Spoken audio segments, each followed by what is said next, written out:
Kevin Bacon back here on the show. How are you, man? Good to hear your voice. Good to hear your voice, too. What's going on in your world? I'm in Connecticut, northwestern Connecticut, with my wife. Okay. We've never spent this much time together. We've been married for 31 years, and this is the longest I think we've ever spent together. So it's going well. I mean, considering. Well, I mean, the fact that there's still plans for a 32nd year of marriage, that means things are going well at this point in time. Exactly.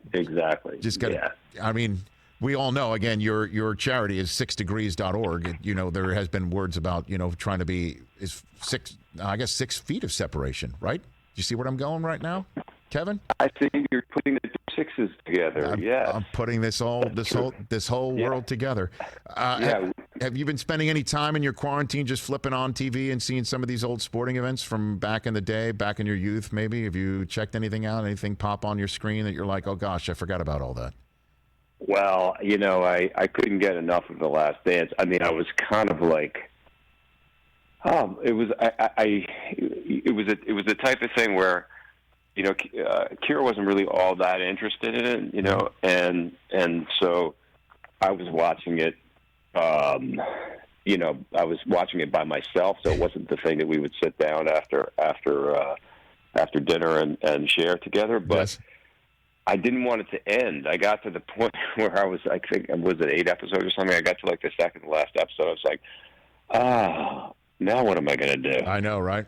And we were all covering it in our world of sports talk and sports media, covering it like it was a real live sporting event and going down memory lane. But I'm wondering if you had the same situation that I had being a Knicks fan, recounting all the near misses and all the shoulda, coulda beens if it wasn't for Michael Jordan, Kevin. Well, yeah, it was, but it was also sort of like doubly.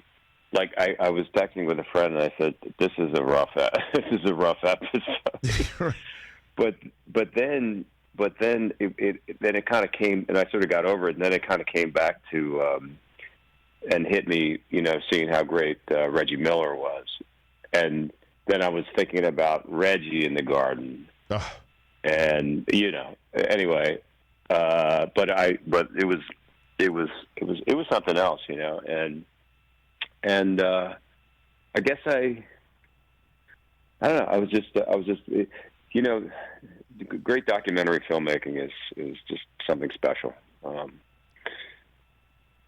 Yeah, and for you to go down your memory lane like that, for me it was very difficult just to see how Jordan had a specific animus for the Knicks and a specific beating Ewing as a collegiate, and then just destroying pretty much every opportunity he ever had as a pro. Was just very difficult for me to watch, but it was great just seeing all the anger and all the angst of those days just still being played out. And my favorite stuff was Jordan getting handed the iPad by the director so he could react to some of the stuff that was being said about him.